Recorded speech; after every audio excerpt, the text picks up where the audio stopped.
Thanks for watching and welcome. This is Dr. Phil Harrington with Laser Lessons from Dr. Phil.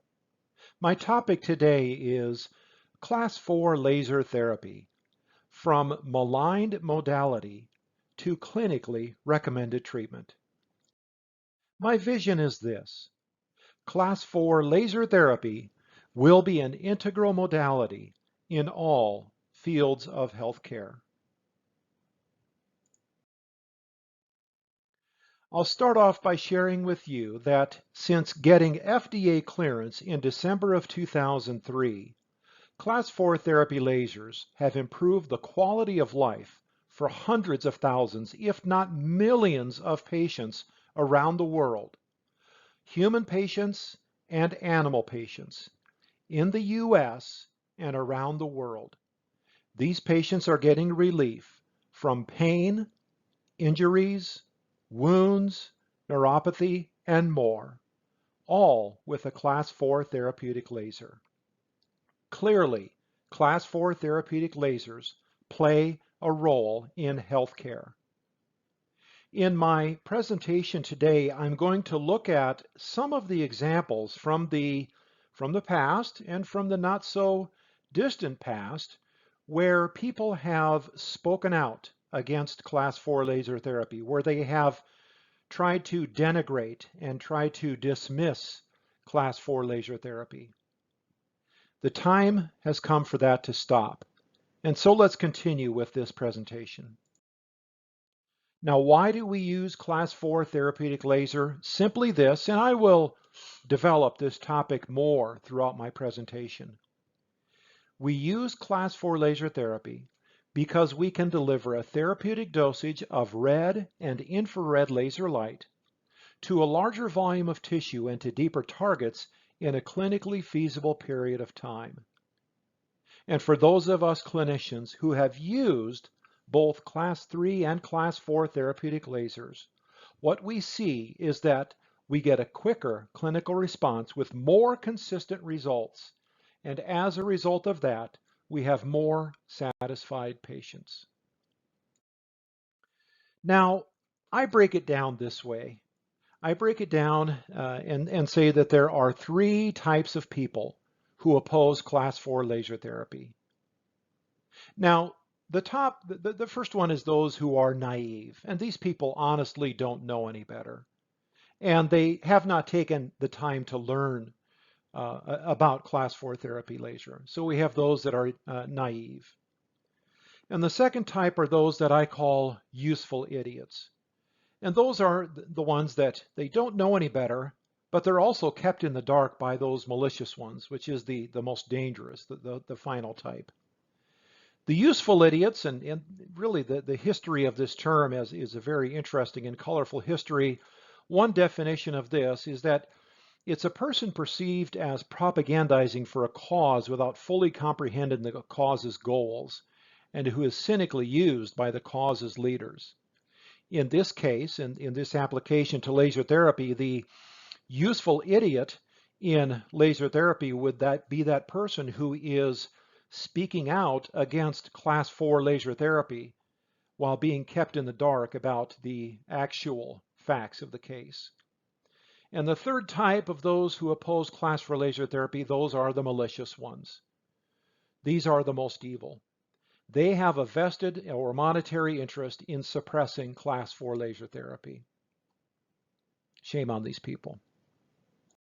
So we'll take a look at a few examples throughout history. And this first one, I'll just consider this to be those that are naive. And what this is a document coming from the year 2010 from Physiotherapy Canada. And what they were looking at is contraindications and precautions and evidence-based approach to clinical decision-making in physical therapy.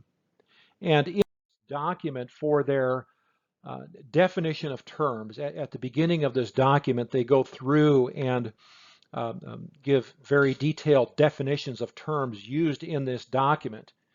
And in the term low-level laser therapy, they say that it includes Class 2 and Class 3 lasers of 500 milliwatts or less power. And they specifically state that high-powered medical lasers are excluded. Now, of course, you have to know what you're talking about here. When you say a high-powered medical laser, obviously there are high-powered lasers where the laser output is focused to a very tiny spot size, and those lasers are going to be ablative and surgical. But then also there are therapeutic lasers being used that are more than 500 milliwatts. And these are the class 4 therapeutic lasers where we are allowed to defocus the beam and spread that laser light out to a larger area. So this one I put into that naive category, where the authors of this paper, quite frankly, probably just did not know any better. Now the next one, I often get text messages. I've been involved in the laser industry for more than 15 years, and I frequently will get text messages on weekends from someone who is sitting in a seminar, and this is just a sample.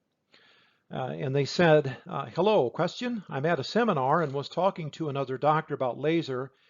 He uses a blank laser, and he says that Dr. Dan Blank states that a laser above a certain nanometers, it can damage the mitochondria, that it's too strong. Thoughts? And you can see my reply there. Sometimes I get pretty direct with my answers. And let me just say this. In my presentation here, I'm really not so much wanting to call out specific individuals or specific brand names. In my presentation here, there are going to be a couple of individuals that I do call out by name. But here I blacked out the company names because that's not what's so important. What is important is that this doctor was saying that if you have a therapy laser, that if you have a laser that has wavelengths longer than a certain nanometers. Now, nanometers is the measure of the wavelength of the laser light, and that if it is longer than a certain number of nanometers, that it can damage the mitochondria. Now, that is of course incorrect, because the type of laser that that doctor was talking about in this example is a laser that uses red 635 nanometer laser light. And of course, if you look at the body of research that has been done in therapeutic lasers, you will see that most of the research is done using wavelengths longer than that, 800, 810, 980, and so on and so forth. But then also the problem that comes into play here is that this company and this Dr. Dan Blank that they talk about here, they will use studies that are done on cells in petri dishes and try to extract that to use of laser on a human patient. And so in this case, this is a study that they will frequently use, that if you take these diabetic wounded fibroblast cells and you expose them to a certain dosage in a petri dish, they will then try to say that exposing a human patient to a similar dosage is going to cause damage. Now, obviously, of course, human patients are not equal to cells in a petri dish. I mean, that's obvious. So it's unfortunate that they will try to twist the research in that way, but it happens. Here's another example. This is another text message that I got. Wanted you to know, I just took a continuing ed 6-hour laser class from this. It's a online CE website, and the instructor, Blank, said, the title is Get Back in the Game Body Recalibration Through Laser Therapy. He is stating in several of the 6 parts that class 4 lasers are contraindicated and dangerous to use on treating the head for concussions, headaches, neurodegenerative conditions. And this is what's really unfortunate, is that this is a continuing education class being delivered for chiropractors. And this doctor is making a statement, and actually I categorize the doctor in this case as one of those useful idiots, because he's saying that you cannot use a class 4 laser over the head for those different conditions, when in fact There is a substantial body of evidence, studies being done using class 4 therapeutic lasers. Class 4 therapy lasers are safely being used over the head in clinical practice dozens, if not 100 times a day for migraine headache, tension headache, Bell's palsy, trigeminal neuralgia, so on and so forth. So it's really unfortunate that in this CE class, this doctor is allowed to make statements that are patently false, okay? So back to the text message. So I know that the laser is programmed for those conditions. I've used them with good results. He's plugging another laser company. And so, you know, this doctor just goes on to say, have a safe and happy Thanksgiving. And you know, I replied to this doctor and I said, thank you for that information. That company's been doing that for years, and I asked this doctor to file a complaint with the continuing ed, online continuing ed provider, and as I say, that's bull hockey, okay? So these last two text messages are examples of ones that I've gotten down through the years. Now, here's the case where I am going to specifically call out an individual. This is something that happened at the meeting of the North American Association for Photobiomodulation Therapy. Now, this happened June 5th, 2010, and at that time it was called the North American Association of Laser Therapy. And at this meeting, even though the title of the group is North American, we have representatives in this group from all over the world, from Europe, India, Australia, and other countries. Now, at this meeting on June 5th, 2010, a doctor of veterinary medicine spoke on the use of class 4 therapy lasers in pain management and wound healing for animals. So this was a doctor who had practiced and who had used class 4 therapeutic lasers in his practice, and he was simply relating cases of how he had used class 4 laser therapy in his veterinary practice. Now, the gentleman pictured here is Lars Hode. He is the co-author of the laser therapy handbooks and laser therapy clinical practice and scientific background. I give Mr. Hode great credit for being a co-author of that textbook. But if you follow the money trail, Mr. Hode is actually, at that time, had an involvement with a class 3B laser company. And at this meeting, June 5th, 2010, he stood up immediately at the end of the presentation and loudly objected to the term class 4 laser therapy. So he was upset that this presentation was given on the use of class 4 laser by this doctor of veterinary medicine. And so, you know, we've seen this time and time and again where we would have people who would oppose the term class 4 laser therapy when all it is a descriptive term for the process, the procedure that we are doing. Now, oftentimes in various lectures that I have witnessed or presentations that I've seen, webinars, so on and so forth, I will see a claim that says a laser that heats tissue causes damage. So the presenter would say a laser that heats tissue causes damage. Now, if you use class 4 laser therapy, if you have been treated with a class 4 therapy laser, if you've been demoed this device or in any way are familiar with it, you know that if we turn up the power on the device appropriately for a larger body part, such as a lumbar spine treatment, there is a little bit of tissue warming that will happen in the treatment area. And that treatment, properly delivered treatment, will increase the skin temperature a couple of degrees Fahrenheit. Now, the reference for my slide, for this slide, is a textbook by a German physicist named Markholf Niems, and the textbook is called Laser Tissue Interactions. And to boil it down, now obviously in this high-level engineering textbook, he goes very deep into it, but I've boiled it down and simplified it. Essentially, the temperature needed to create irreversible tissue damage is greater than 45 degrees Celsius, which is 113 degrees Fahrenheit. Now, if we make some comparisons here, When you sit in a hot tub, I used to have a hot tub, and I would keep it at 102 degrees Fahrenheit, and I would sit in that hot tub for 20 minutes at a time. Now, we all know that our internal body temperature is or should be, if we're healthy, should be 98.6 degrees Fahrenheit. And in the area of a class 4 therapeutic laser treatment, we may heat the skin temperature up to about 100 degrees Fahrenheit, depending on the body part being treated. So in other words, the laser you're getting photon absorption by water molecules in the tissues, and that light energy from the laser is being converted into heat energy in the body. And that's what's causing that increase in temperature. In the area of a class 4 laser therapy treatment, it is less than that of sitting in a hot tub. And if you think about it, there are other modalities or therapies that heat up tissue.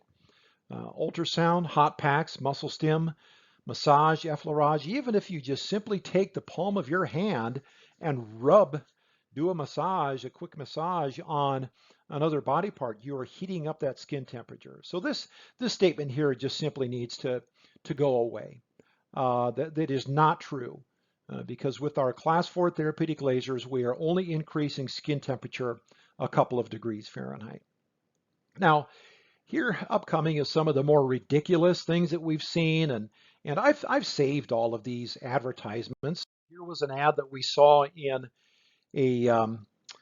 I think it was in one of the chiropractic publications, and they're trying to say that class 4 lasers, look at that, burning the palm. How ridiculous is this? You know, how do these people sleep at night? These are screenshots that I took from a webinar delivered by a class 3B laser company, and they are trying to make the claim that these were burns caused by a class 4 therapy laser. Again, just simply not true, just not the case. Years ago, and if you're so interested, you can delve into the internet. It's called the Internet Wayback Machine, and you can find various websites like this. And here they go. Is class 4 laser, quote unquote, is it therapy? And underneath that, they say that it's designed to cut and coagulate. Okay, so these are the malicious ones. These are the evil ones. These are the ones with a monetary special interest. They need class 4 laser therapy to go away. And these are the evil ones. So here's some more. Look at this. High-powered, my arrow at the upper left, high-powered class 4 laser therapy is not true photobiomodulation. So they would go on and on about how it's not photobiomodulation. And down at the lower right, you can see my response on their Facebook page, and I wrote, Class 4 therapy lasers are safely and effectively helping tens of thousands of human and animal patients every single day all around the world. Studies have shown class 4 therapy lasers are effective at treating a variety of conditions from wounds to chemotherapy-induced neuropathy. It's a shame you have to post this. Patients are benefiting every day from class 4 laser therapy. So again, these are the malicious ones. These are the ones that have that monetary interest. And here's another one, just ridiculous, coming from several years ago around Thanksgiving time. Turkey tip number 4, using a class 4 laser may result in less than stellar results. This is just juvenile, irresponsible, and here you see my response at lower right. This irresponsible picture is the work of juveniles. Class 4 therapy lasers are being used safely and effectively by thousands of human and animal, I left out the word animal, human and animal healthcare practitioners around the world to help tens of thousands of patients every week. So I go on and on there. And now, did they reply to me? Of course not, because they know that I'm right. Okay, they know that I'm right, so of course they're not going to reply to that. Now here's another one that it troubles me greatly, because this guy, and you can see his name there, this guy, I got to give him credit. He was invited to speak at the United Nations. So this, you see him delivering a speech. This is actually at a Global Health Impact Forum, and he is speaking at the United Nations. Now, what is troubling is that, and I grabbed a couple of screenshots from his presentation. you can go to YouTube and find this video, and there you can see it's at about the 3 minutes and 48 seconds mark of this video, where he goes through the laser classification scheme. And in class 4, he has lasers emitting over 500 milliwatts used in surgery, okay, which is not true. Once again, class 4 therapeutic lasers are more than 500 milliwatts, and they are therapeutic. But then also notice what he does on this slide. He puts flames there to try to indicate that we're burning patients. This is just, again, very irresponsible, and it's really sad, because this gentleman has been involved in the photobiomodulation community for years and years. And you have to look behind the scenes and have to realize that you see there he is affiliated. He's the founder and president of a specific class 3B laser company. So he's part of that malicious group that has that monetary interest in doing away with class 4 laser therapy. Very sad. A couple of more examples here, and this is one where I think this article is still on this company website. They're trying to make a grab, trying to say that class 4 therapeutic lasers may have an impact on cancer cells. And then they posted this article on their Facebook page. It was posted on one of our chiropractic journals. And thankfully, I caught this pretty quickly and was able to get to the chiropractic journal, and they pulled the article down, because once again, it's irresponsible and disturbing that they would try to make the statement that class 4 therapy lasers are causing cancer in patients. And you see my reply here. This article is disturbing. It must be retracted immediately. Class 4 therapy lasers have been safely used for 15 years in the United States, with an estimated 4 million treatments being delivered this year alone. And I arrived at that number by looking at the number of installations of all brands of class 4 therapy lasers, average number of treatments being delivered every day to both human and animal patients. So, 4 million treatments delivered. If this statement had even some semblance of truth, there would be serious problems. But it is simply not true. Now, I go on to say it uses only 2 studies as support for this irresponsible claim, and one of those studies is flawed. From the most recent issue of Photomedicine and Laser Surgery, in an article titled "Photobiomodulation in Cancer, What is the Truth?" End quotes. And this is one of the studies that they used to write this article. And you go down and it says, however, this study suffered from some problems, such as the claim that a certain type of tumor was grown in a certain strain of mice. And I say shameful for them to underwrite this article, and more shameful for this publication to publish it. So that's just a summary of some of the malicious things that we've seen against class 4 therapy lasers down through the years. There's many, many more. And class 4 therapeutic lasers are my passion in life. And so when I see things like this, I grab screenshots, I record videos, I keep all of this because it is important. Class 4 therapeutic lasers have changed and improved the quality of life for millions of patients around the world. Now let's look at a couple of situations here. This was one that happened in the state of Washington. And state of Washington, they have a quality assurance commission that lists the equipment that chiropractors can use in their office. And this is an event that happened several years ago. And at this time, on that non-approved list, they put, as you can see, class 4 lasers, and then in parentheses, 500 plus megawatts. Now, if you remember from high school mathematics, the prefix mega means a million. Okay, so there was it's a little bit funny, but it did come to a good resolution here. There was a period of time where chiropractors in the state of Washington could not use a 500 million watt laser. Okay, well actually, yeah, that's a little bit silly, I know, but I did take this as an opportunity to contact the Washington Quality Assurance Board. They were very, very gracious. And they invited me to come out and give a presentation, and I told them about what is a class 4 therapeutic laser, that it's an FDA cleared medical device. I went through a discussion of the parameters involved in the treatments.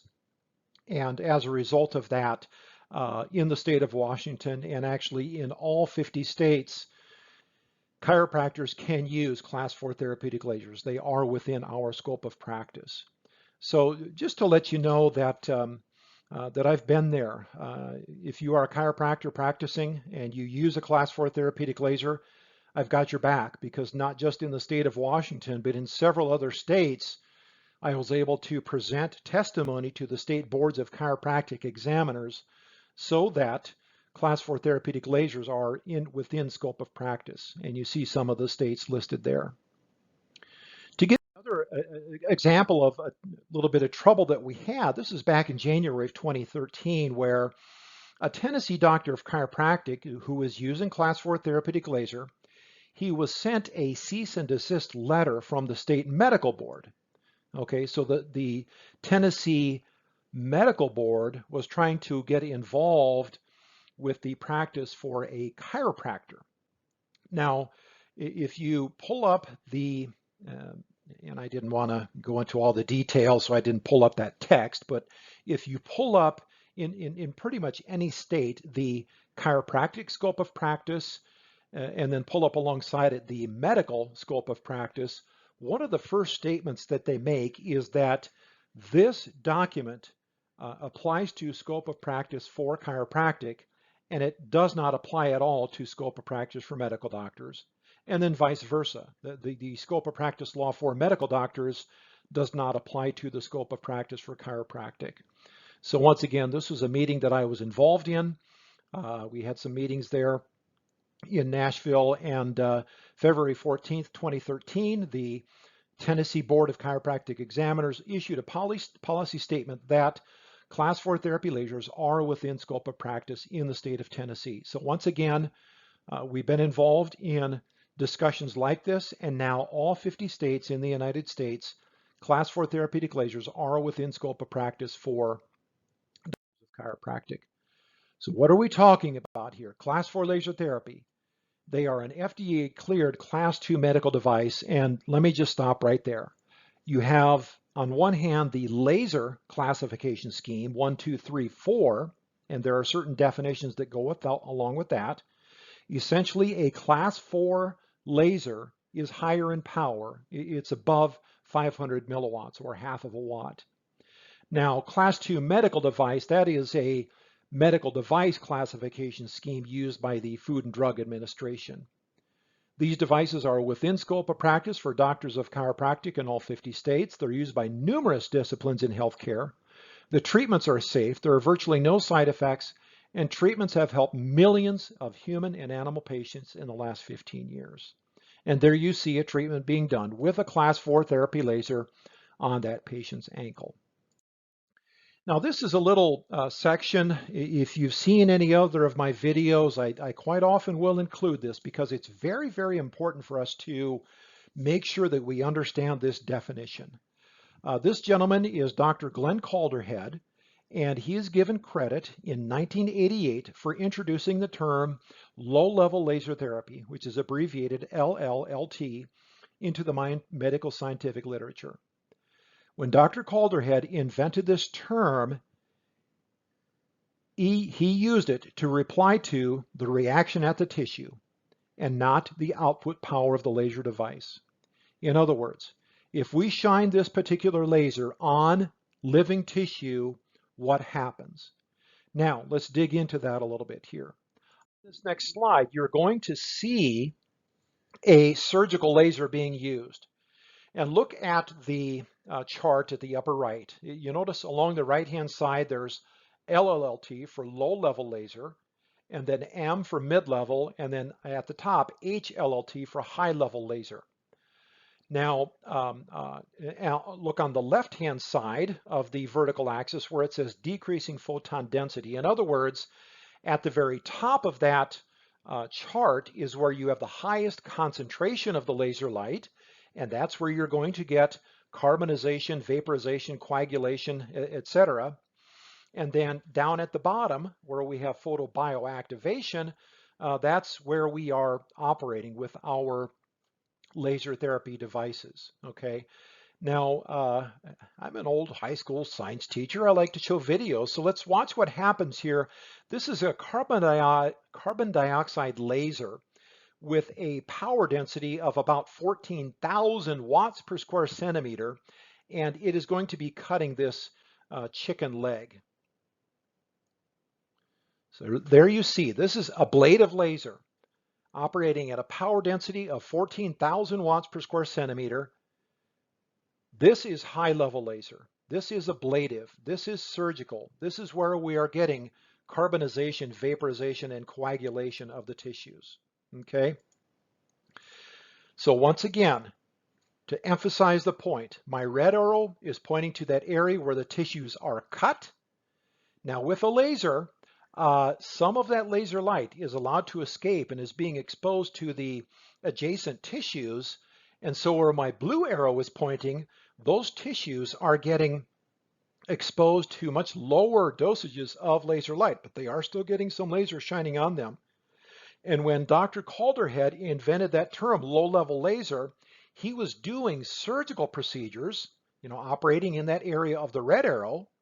But then what he was noticing was that in that area surrounding the cut, surrounding the surgical procedure, that the tissue health was improving.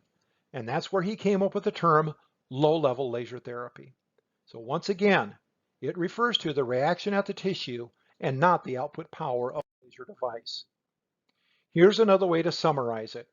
Here we show increasing photon intensity, or in other words, the power density, the watts per square centimeter. When we are down at a low power density, we are getting effects of photobiomodulation.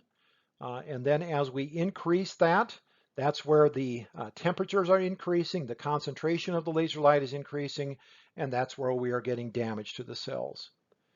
So our therapy laser devices, whether it is a class 3 or a class 4, we are operating below that damage threshold, and we are getting the beneficial physiological effects of photobiomodulation.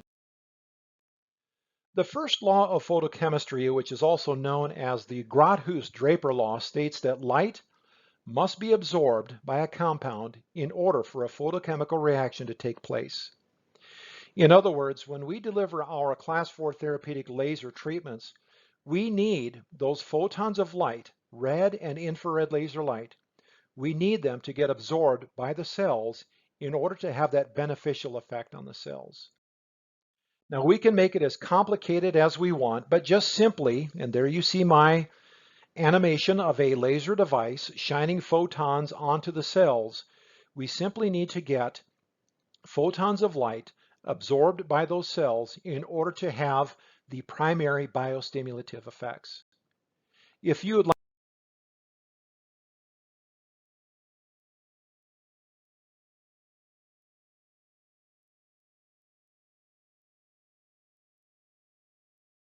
to read more about this, you can look up this article online. Class 4 therapy lasers maximize primary biostimulative effects. In 2012, I authored this paper together with my good friend, now deceased, Dr. Julian Vickers. And even though this paper is more than 10 years old, actually the original one was 2008, so more than 14 years ago, even though we wrote it that long ago and our complete level of knowledge 14 years ago was not where we're at today, it still boils down to that. When we are delivering class 4 therapy laser treatments, we are getting photons of light absorbed by the target cells so we can maximize the primary biostimulatory effects of laser therapy. To look at it another way, let's say that we're treating this patient's low back. In the region where we are getting photons absorbed by the target cells, we are getting those primary effects, and those are the ones that are elicited when the photons reach the mitochondria and the cell membranes, such as of those low-lying cells, and that energy is absorbed by chromophores and converted into chemical kinetic energy within the cell. These primary effects are very predictable and are produced only by photobiomodulation. Now, in the region around that is where you're going to get the secondary effects, And those secondary effects happen because a cascade of metabolic effects result in various physiological changes at the cellular level. And then throughout the body, you get the tertiary systemic effects. Now, the primary is where you're getting photon absorption by the cell. The primary are most dependable and most consistent. Secondary, a little bit less, and then tertiary, least of all. So I realize that all of us are different types of learners. Let's look at it this way. If you can appreciate the mathematics being used here, with our class 3B laser, if we use that to deliver a treatment to the shoulder, and let's say our treatment time is 5 minutes, the class 3B laser could deliver 150 joules. And if our goal was to deliver a therapeutic dosage of 5 joules per square centimeter, the lower powered laser on left could only treat an area of 30 square centimeters, which is indicated by those 3 dots. That's about 30 square centimeters. But if we use the class 4 therapy laser with a power at 5 watts, in that same 5 minutes, it can deliver 1,500 joules and effectively deliver that same therapeutic dosage to that larger volume of tissue. Class 4 therapeutic lasers deliver a therapeutic dosage to a larger volume of tissue in a clinically expedient period of time. Now, what can happen? I love this picture because it shows us before, during, and after. This patient had diabetic peripheral neuropathy, and the treatment is delivered from proximal to distal so that we get that influence on the circulation in the lower extremity. And it's so beautiful to see before, during, and after the class 4 therapeutic laser treatment, the benefits to the tissues. We see how much healthier that tissue is. And also these patients' diabetic neuropathy symptoms, such as numbness and tingling in the feet, eventually will go away. So it is so wonderful and so amazing what we can do for patients with class 4 therapeutic laser. It was very rewarding for me. This paper came out in 2019 where this panel of 4 worldwide experts on laser therapy, top left, Juanita Anders, top right, Praveen Irani, lower left, David Baxter, lower right, Raymond Lanzafame. I have done work with Dr. Irani. I know Dr. Anders and Dr. Lanzafame. These people are 4 of the giants in the field of photobiomodulation. It was so important when they introduced this paper in 2019 where, and I'll just go ahead and jump quickly to the end here, where they say, an important advance in photobiomodulation therapy was the recognition that optimization of transcutaneous therapeutic parameters should be based on the photonic dose reaching the target tissue, and that often requires higher doses of light at the skin surface to reach deeper tissues. Now, for years and years and years, those of us who are proponents of class 4 therapy laser, we said this. We've been saying this since the very beginning, that if you want to get light deep into the body, you have to shine brighter light at the surface. And you do that by using a class 4 therapeutic laser. It was so rewarding when these 4 experts in the field came out with this paper and agreed with what we've been saying for years and years and years. Next, I'm going to get maybe just a shade complicated, but maybe not so much. This is an open access paper that you can look up. You see the co-author there is Dr. Praveen Irani. And what they are looking at is how can you tell if a laser is damaging tissue? Now, you heard me say earlier that you have to elevate. You remember that slide with this laser tissue interactions textbook from Dr. Markholf Neeps. He listed that figure of 45 degrees Celsius. And in this study conducted by Dr. Irani and others, they said, we observed that laser treatment with an increase in surface temperature to 45 degrees Celsius were the most robust parameters for predicting laser phototoxicity. And at the bottom they say, these observations suggest that a safe laser dose can be used clinically by monitoring skin surface temperature during treatment, which predicts phototoxicity despite variations in tissue color. So in other words, As long as we are keeping the skin temperature below 45 degrees Celsius, then the treatments are safe. And once again, 45 Celsius equals 113 Fahrenheit. If you're not following me here, I challenge you to get some hot water to 113 degrees Fahrenheit and put your hand in it for a while. Or I challenge you to use a therapy laser, a class 4 therapy laser, and hold it on your skin and get that skin temperature up to 113. It's going to burn you. It's going to hurt. But once again, in our properly delivered class 4 therapy laser treatments, we are not burning the patients. We are elevating the skin temperature 1 or 2 degrees. So to summarize the difference here between surgical and therapeutic lasers, surgical lasers use a photothermal reaction to cut tissue. They are ablative. And again, our class 4 therapy lasers are inducing photochemical reactions. And the beauty is when we use the devices at lower power settings that are appropriate for extremities and appropriate for acute conditions, there is no tissue heating at lower power levels. Now, if you've, once again, if you've seen other lectures on laser therapy or read websites or articles or anything, sometimes people will bring up the concept of this Arndt-Schultz law. And I put a question mark after that because there's many intelligent people that point out that this is a theory. It is not a law, and it actually came about in relation to homeopathic medicine, and it probably does not have as much of an application to photobiomodulation, but let's roll with it for a minute. Let's just try to see what we're talking about here. On the vertical, the y-axis, we're looking at the therapeutic value. And then along the x-axis, we're looking at increasing laser dosage. And the concept goes like this, that if you use too little of a therapeutic dosage, it'll have no effect whatsoever. But on the flip side, if you use too high of a therapeutic dosage, it's going to have harmful effects on the tissues. And then if you're right in that therapeutic window where your dosage is just right, you will have that positive therapeutic effect.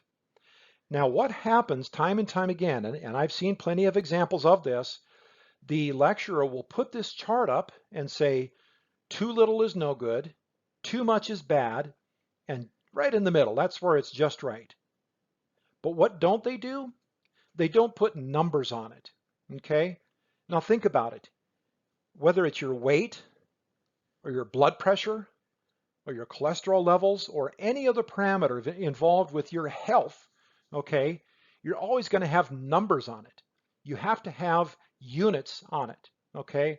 So if someone throws up this chart and just simply says that too much laser is bad, what they're trying to do is they're trying to sell you a class 3 therapy laser.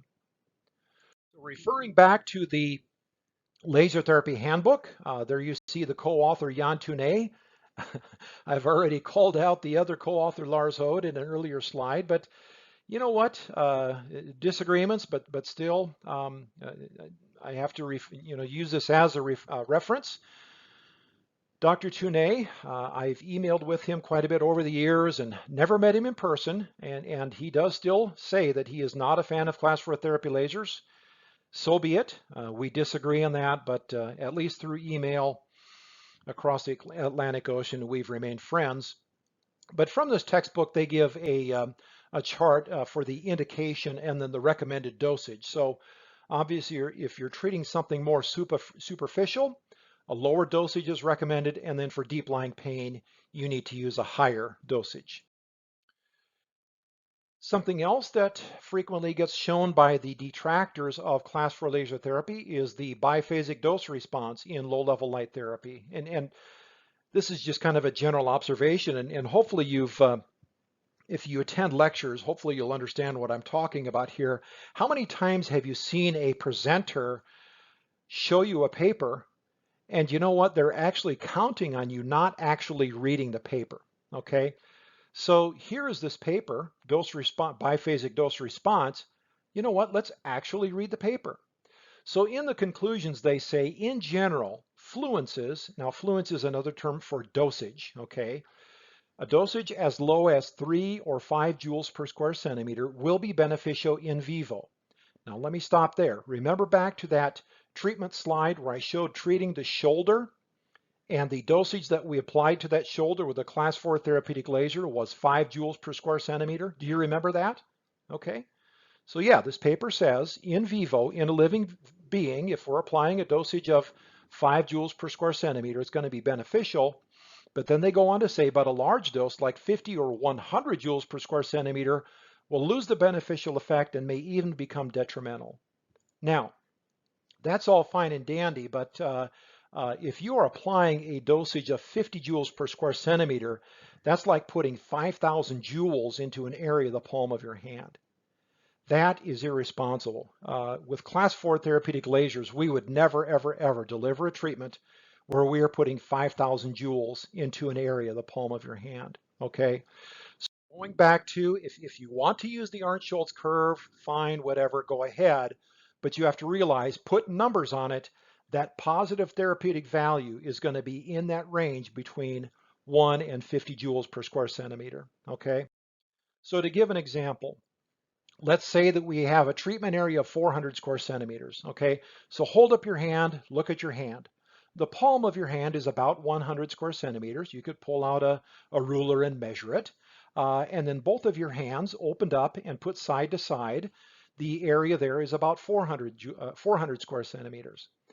A typical low back treatment delivered with a class 4 therapy laser is going to be about 4,000 joules. And we would be delivering that to an area of 400 square centimeters and giving us a applied dosage of 10 joules per square centimeter. So once again, this represents a treatment delivered with a class 4 therapy laser, and we are within that therapeutic window delivering 10 joules per square centimeter. So let's look at some other interesting studies, and I don't intend to spend a lot of time on these. I'm just introducing these so that you can maybe pique your interest a little bit. This was a very interesting paper that came out, and they're actually using a class 4 therapy laser, and the title is Laser Therapy Inhibits Tumor Growth in Mice by Promoting Immune Surveillance and Vessel Normalization.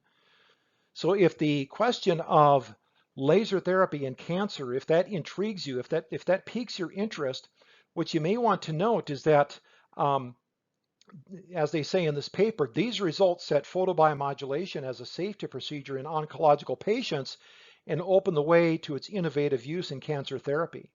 And so what they were actually doing is noticing that these tumors in these mice were actually shrinking in size when exposed to class 4 laser therapy. Very interesting. Here's another paper, Efficacy of class 4 diode laser on pain, and they conclude class 4 diode laser combined with exercise was more effective than exercise alone in the treatment of patients with knee osteoarthritis. So another study validating the use of class 4 therapy laser. This study was done using class 4 therapeutic laser on chemotherapy-induced oral mucositis. And so the patient that is undergoing, the cancer patient that is undergoing chemotherapy will quite often develop oral mucositis, and they will also quite often develop chemotherapy-induced peripheral neuropathy. And as you can see from the pictures here, going from day 0 to day 25, this patient's wounds are healed up significantly. So here, class 4 laser therapy is a solution for chemotherapy-induced oral mucositis. On the next slide, we're going to see this is a case. This gentleman is a surfer from California, and surfing, tipped off the board, hit his head on a rock that required stitches. And I apologize, I don't have the time frame or the treatment parameters. I do know that a class 4 therapy laser was used here, and what's interesting, you can see obviously that there is significant tissue healing, and picture on the left, their hair was a little bit wet, or they might have had some product in it, so that's why it looks a little bit darker.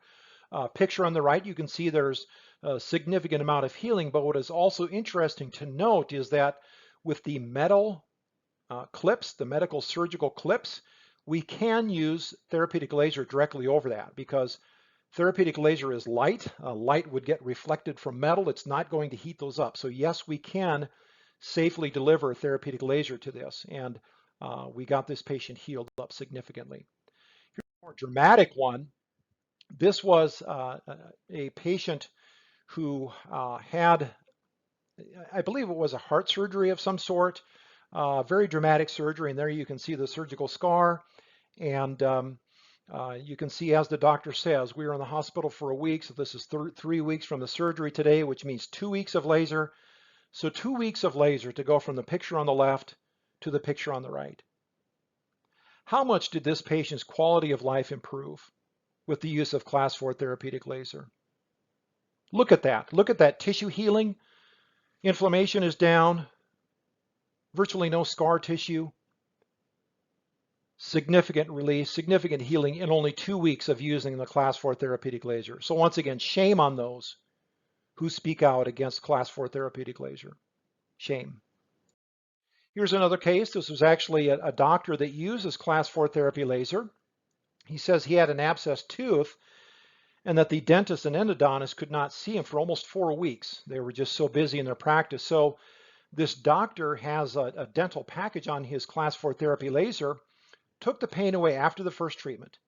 It kept the infection at bay. Remember, this is a medical doctor talking here, using his class 4 therapy laser. I was totally pain-free for the 4 weeks.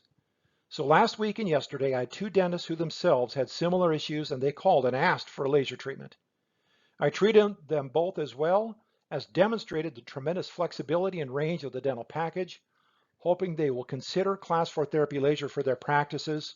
But if they don't, they both promised that I would see more of their folks that needed pain relief. The author is a medical doctor. He was able to give himself significant pain relief from his abscessed tooth, and it kept the infection at bay without the use of antibiotics.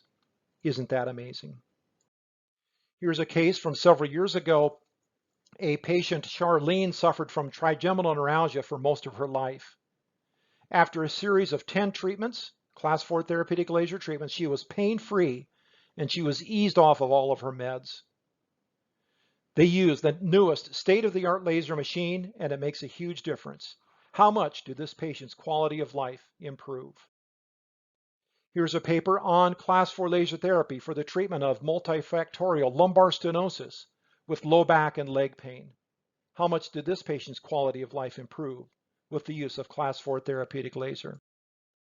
Here's a case of an ankle sprain showing significant improved healing of the tissues, reduction of the swelling, and overall repair and recovery from the sprained ankle. A paper showing us a pilot study to evaluate the efficacy of class 4 therapeutic lasers on non-healing neuroischemic diabetic foot ulcers in patients with type 2 diabetes. Now, this happened several years ago, and I actually wrote the laser protocols used in this study. Now, it was a pilot study, so admittedly there was a small number of patients, but look at what happened. With standard medical treatment, 0 out of the 6 patients showed complete healing in less than 12 weeks. But once we added in laser, 4 out of the 5 patients showed complete healing in less than 12 weeks. How much did class 4 therapeutic laser improve those patients' quality of life? Idiopathic pulmonary fibrosis is a very difficult disease to deal with. The numbers state that once diagnosed, within 5 years, 80% of the patients will be deceased. With idiopathic pulmonary fibrosis, we are getting overgrowth of scar tissue in the lung fields, and it is a very slow and painful way to die. The gentleman pictured here is Dr. Andy Hall from Sonora, California. In 2014, he was diagnosed as having idiopathic pulmonary fibrosis. Dr. Hall had a class 4 therapy laser at the time, and he said to himself, you know what, I have nothing to lose, so I just as well treat myself with the class 4 therapy laser. Now, much to the surprise of his pulmonologists, his pulmonary function test steadily improved, and the pulmonologist said, we never see that with IPF. So they did a follow-up CT exam, and they found that the class 4 therapeutic laser treatments were halting the progression of that growth of scar tissue in the lungs. So 8 years later, Dr. Hall is alive. He is in part-time practice. He hikes at elevation in New Mexico, and he is very grateful for Class 4 therapeutic laser. As a result of his experience, he has created this website, ipflaserstudy.com. I encourage you to go there, bookmark that page, and read it, because Dr. Hall has improved the quality of life for hundreds, if not thousands, of patients around the world. Here's a study looking at the use of Class 4 therapeutic laser for peripheral neuropathic pain in diabetic patients, concluding that laser therapy significantly reduced pain and improved the quality of life of older patients with painful diabetic neuropathy. This study looking at Class 4 therapeutic laser for chemotherapy-induced peripheral neuropathy. In the study, they show the parameters that were being used. Now, notice that they were delivering the treatment from proximal to distal, treating the lumbar spine first and then going down the lower extremity. They do show the parameters that are being used, 7 3/4, 6 3/4 watts. Now, my comment is that just because those are the parameters used in the study was done in 2010, just because those are the parameters used in the study does not necessarily mean they are the optimal parameters to be used, okay? Our parameters that we use for treatment of neuropathy today are a little bit different. But let's go back to the study. They showed that there were no observed complications among patients treated with photobiomodulation, okay? And they go on to say how one patient in the control group got a burn because of inadvertent contact between the heat probe and the patient's skin. But in the laser group, no observed complications. How huge is that? Class 4 therapeutic laser, no side effects, no observed complications, okay? Our data indicate that photobiomodulation is an effective low toxicity treatment for chemotherapy-induced peripheral neuropathy. Nearly 90% of patients experience significant improvement in MTNS scores that begins within weeks of initiating treatment and persists for at least 10 weeks after the conclusion of therapy. So how much are we able to improve the quality of life? Well, let's break it down one by one. Here we see a couple of patients being treated at a office that uses Class 4 laser therapy specifically for the treatment of peripheral neuropathy. Both of these patients got significant improvement in their symptoms. They were able to reduce or even eliminate that tingling and numbness in their feet. They're able to improve their mobility and return to a normal quality of life. That is so rewarding. Now, just a quick little summary of laser parameters here with our Class 4 therapeutic laser devices. We're using wavelengths between 650 and 1064 nanometers, so in that red and infrared range. These wavelengths of light that we're using are non-ionizing. The power density that we're using, the concentration of the laser light, is less than 2 watts per square centimeter, meaning that it is non-ablative. It is therapeutic. And the dosages that we are delivering are less than 50 joules per square centimeter, so it is beneficial. So just to drive home the point that what we're doing with these Class 4 therapeutic lasers is safe and yet very effective. And I just had to share the picture there. I recently took a trip to Malaysia. I certainly enjoy being able to travel around the world and share my experiences and knowledge in Class 4 laser therapy with people around the world. And in this case, it was in a physiotherapy clinic and giving a demonstration treatment there to this patient in Malaysia. How wonderful is that? Photobiomodulation with a Class 4 therapy laser. The treatments are safe and non-invasive, virtually no side effects. And as you've seen, I've shown you wounds. I've shown you neuropathy. These treatments are effective for both superficial wounds and deep neurological conditions. The treatments are appealing to patients. It feels good. It's a high-tech solution for their pain. It's non-invasive. It's non-opioid, drug-free, surgery-free, and it's a wonderful in-clinic service that you can provide. Now we can talk about conditions from head to toe, musculoskeletal conditions, Bell's palsy, sinus headache, acute injuries, bursitis, trigger finger, low back pain, heel pain, so on and so forth. And then we can talk on and on about the various dental conditions, temporal mandibular joint problems, facial paralysis, Bell's palsy, implants, so on and so forth. And we're seeing applications for Class 4 laser therapy in regenerative medicine, plastic surgery, hair transplantation, and more. Class 4 laser therapy will be an integral modality in all fields of healthcare. Message for you, those detractors of class 4 therapeutic laser, it's time for you to stop. Just stop it. Enough is enough. And I close by saying this. The doctor of the future will use class 4 laser therapy. Thanks again for watching. This is Dr. Phil Harrington with Laser Lessons from Dr. Phil.